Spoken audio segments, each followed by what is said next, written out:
The Shark Deck.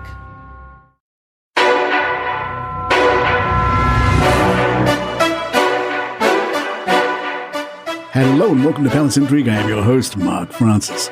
Sasha Walpole says she is the woman who took Prince Harry's virginity in 2001. That's the attention-getting headline in the Mirror, so let's dive in. You may recall that Harry, who moved to America so the press would not invade his privacy, shared in his book, "I mounted her quickly, after which she spanked my ass and sent me away. One of my many mistakes was letting it happen in a field just behind a very busy pub. No doubt someone had seen us." Sasha says she was never planning to share her side of the story as she kept it a secret for over 20 years. But since Harry told the world without even so much as a heads up, she decided to share her side. Per the Mirror's report, Sasha told how the pair started the night by downing countless shots of tequila, Baileys and Sambuca at the Vine Tree Inn in Norton, Wiltshire, to celebrate her 19th birthday in 2001. She admitted that she had been feeling down after being dumped by her boyfriend, with Harry on a mission to cheer his friend up. After drinking 5 shots each, Harry suggested the pair go outside to smoke a cigarette together. She said that the pair initially snuck away as Harry didn't want his security team to know he was smoking, as Charles did not approve of his son's habit. But shortly after finishing their Marlboro Lights, Harry kissed Sasha, which quickly turned into spontaneous, booze-fueled sex. Sasha said, "We had been gone about 15 minutes, and it was long enough for the security to start worrying where he was. Everyone was coming out of the pub, and Harry wasn't there.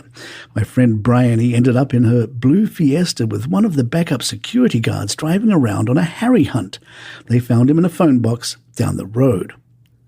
We also learned more details of Harry's anatomy. Sasha confirmed, "Afterwards, I did grab his bum and gave him a slap. It was with one hand, and he had a lovely peachy bum, but he was young." Harry gave Sasha a Miss Piggy funfair toy and a birthday card signed Baz, a nickname some friends used to address him, alongside Bazza Spike, Bazza Rooney. The card, which had a joke about a farting whale in the front, read, "Dear Sash, have a very happy birthday and don't get too pissed. Luckily, I'll be there to keep an eye on you. Loads of love, Baz. P.S. Thanks for everything."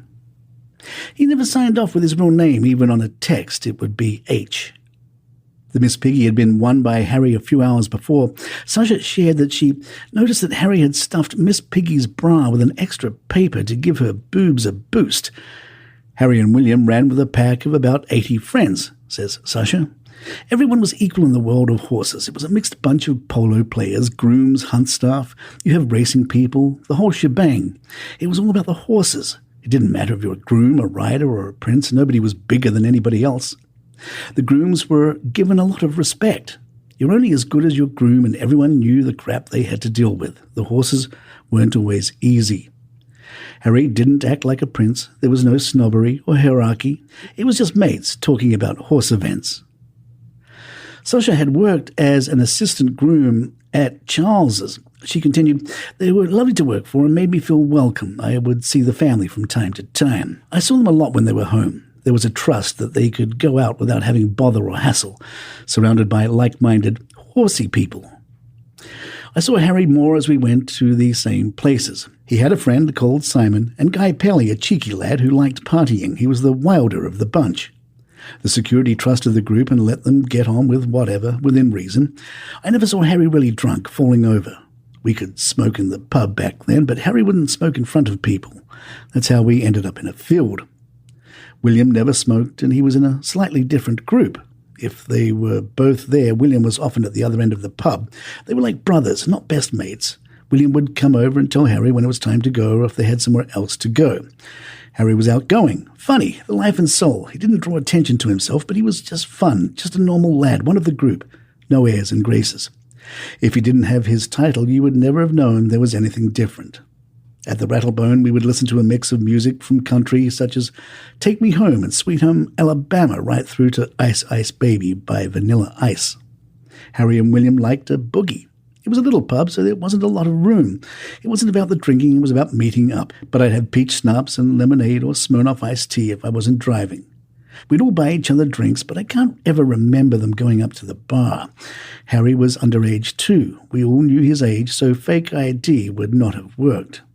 At the Rattlebone, we had lock-ins. If the band were on, it could be a 1 a.m. finish.